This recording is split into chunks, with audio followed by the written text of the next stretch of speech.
Everyone, welcome to new blog, new day. আজকে তাড়াতাড়ি করে স্নান টান সেরে সব হয়ে গেছে। এখন বাজে সকাল 8টা, পুজোও দেওয়া হয়ে গেছে। এখন একটু চা খাবো, তারপরে দিন শুরু করব। তো চলো আজকে ব্লগটা দেখো। তো প্লিজ ভালো লাগলে লাইক করো, কমেন্ট করো এবং সাবস্ক্রাইব করে আমার পাশে থাকো। এই চ্যানেলটা একদমই নতুন চ্যানেল।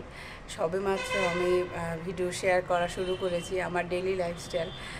তো প্লিজ তোমরা সাথে থাকো, তোমরা ছাড়া এটা কোনোভাবেই কোনো কিছুতে সম্ভব না। তো চলো দিনটাকে শুরু করি।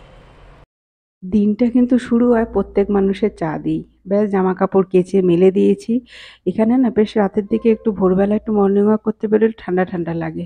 তো যাই হোক, ওয়েদার এখানে খুব সুন্দর। জামা কাপড়ও কেচে দিয়ে মেলে দিয়েছি। এবার যাব একটু দোকানে। এছাড়াও আগে যাব এটা কিছু মুদির সদায় কিছু নেবো, টুকটাক কয়েকটা কেনার জিনিস ছিল, সেটা নিয়ে একটু চিকেনও আনতে যাব।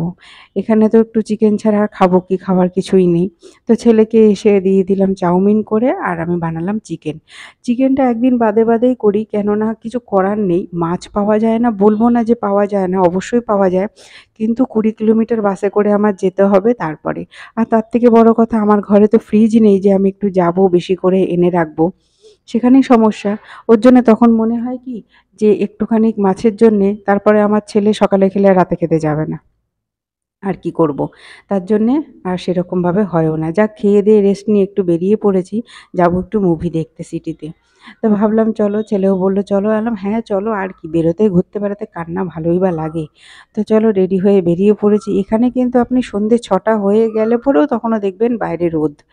তো যাই হোক, ভেতরে ঢুকলাম। ভেতরে ঢুকে এখানটাতে, ভেতরে তো খাবার দাবার নিয়ে অ্যালাউ নেই।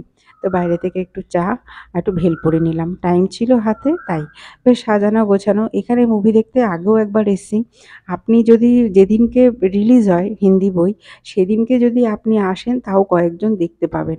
এমন একবার হয়েছিল যে, দেখুন সিটিটা কি সুন্দর লাগছে ওপর থেকে। একদিন এমন হয়েছিল, আমরা টিকিট কেটেও দেখলাম আমরা 3 জন, মানে আমি, আমার ছেলে আর আমার তখন দাদা ছিল সাথে। আরও একটা মহিলা আর একজন হাসব্যান্ড, এই 5 জনের জন্য ছাড়বে না। তার জন্যে আমাদের টিকিট টাকা রিটার্ন দিয়ে দিল। তাহলে বুঝতেই পারছেন এত বড় হলে। তো আজকে তবু এখনও ঢুকছি, ফাঁকা হয়তো আসবে প্রথম দিন। তো যেদিনই মুভি বেরোয় সেই দিনই আসতে হয়, না হলে আর সম্ভবই না। তো যাই হোক, আমি বেরিয়ে একটুখানি টুকটাক 2-একটা কেনার ছিল, কিনেও নিলাম। তো এবার তো আবার বাড়ি ফিরতে হবে তাড়াতাড়ি, আবার খুব মুশকিল। 8:30 বেজে গেলে বাস পাওয়া যায় না ঠিকমতো, তখন আবার আপনার এত ভিড় হয়ে যায়, সমস্যা।